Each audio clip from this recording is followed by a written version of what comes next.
I have started an investigation that could maybe lead to charges of corruption around the number of board meetings. It all started way back on the 5th of June when I wrote a letter to the board chair and the deputy chair expressing my concerns that, there are just too many meetings. Then in July, the Portfolio Committee of Parliament also raised the issue. I then called a full board meeting on the 30th of August. And I raised the issue of that they have spent a lot of their 1.4 million allocated for board fees. It became very clear, and it is on a record, and I do have the tapes, where both the chair and the deputy chair admitted that they were under the impression that the total 5 million rand of the board they can spend on board fees. I had to correct them and show them you only allocated 1.44 million.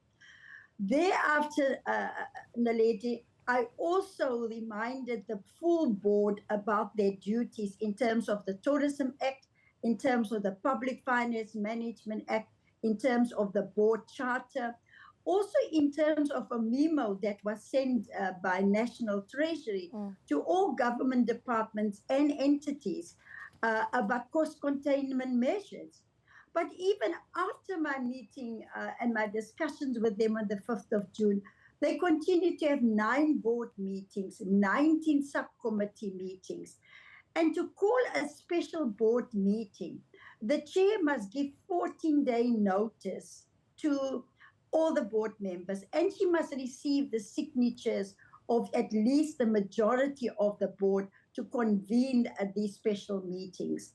There is an attempt to divert the attention away from the abuse of the board fees to saying, yes, we can justify we had to meet because of wrongdoings within SAT.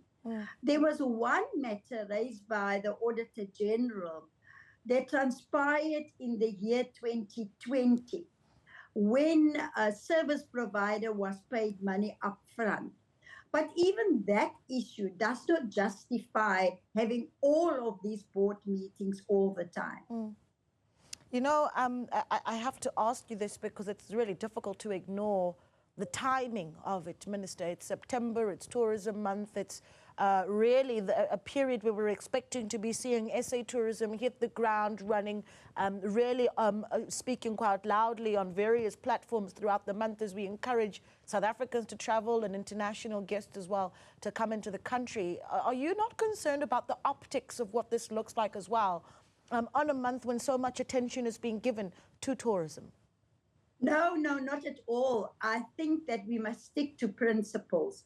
And I've released the information in the interest of transparency and accountability. I'm being held accountable by Parliament.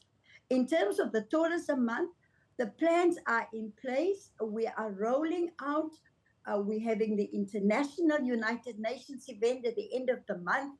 As you've noticed, Naledi, since the beginning of this year, the first quarter of 2024, tourism as a sector contributed more to the GDP than mining, construction, and transport. So no, this is just a matter that you cannot ignore the violation of procedures. You must be accountable and you must be transparent. I want to assure South Africans we launched the Short Left campaign to make travel more affordable for tourists. All of that is going on while we are attending to the site matter. Yeah, okay. And then, of course, there's going to be the questions around timeframes that you've given yourself really to get to the bottom of some of the issues that you've raised. And then the pressure that you have perhaps to appoint a new board chair and deputy chair.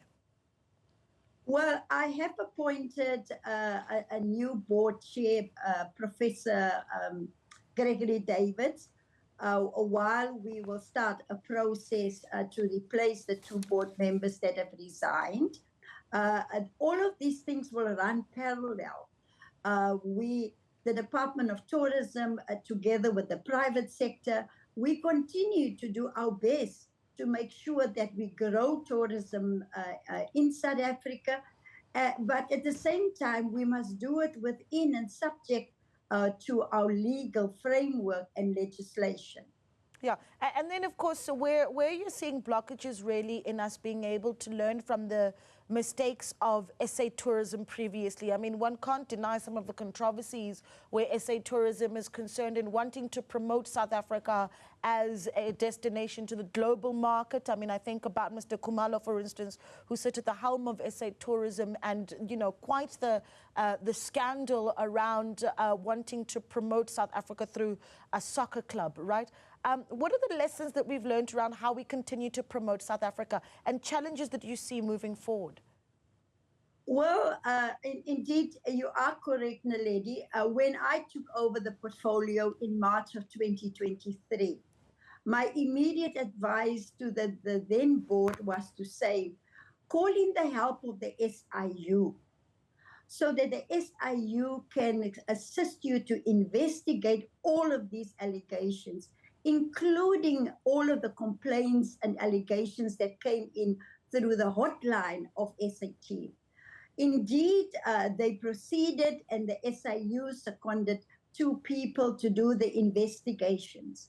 Since this new board came on, I have advised them to write to me listing all of those allegations that the SIU has now come up with more evidence, so that I can write to the Minister of Justice and then to the President to ask for a proclamation.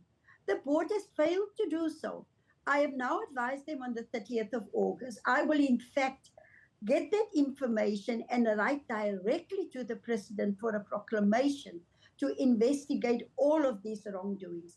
Just in April of 2024, I recovered 35 million rand that was spent and no service provided through our office in New York. So yes, we are busy. But Naledi, it's also not my brief in life to run after crooks all the time. I have to deliver services. And that is why we must make use of the law enforcement agencies like the SIU to assist us to clean up SAT. Yeah, and that's going to be a tough ask, right? You talk about that 35 million rand linked to irregular payments. What kind of accountability then has come from that? Because you talk about the role of law enforcement. Are they coming to the party so that we're able to recover monies once, but then to do so continuously where there have been irregular transactions? Well, and the lady, I've kept the public informed even about the 35 million that we've recovered now in April of 2024. And as you know, the Auditor General also audits our books, and the Auditor General is very, very strict on compliance, and we're working closely with the Office of the Auditor General to make sure that we run a clean operation. But as these things unfold, we will continue to keep the public informed. And that is why it is so important that the board, the existing board, must understand and know their fiduciary duties.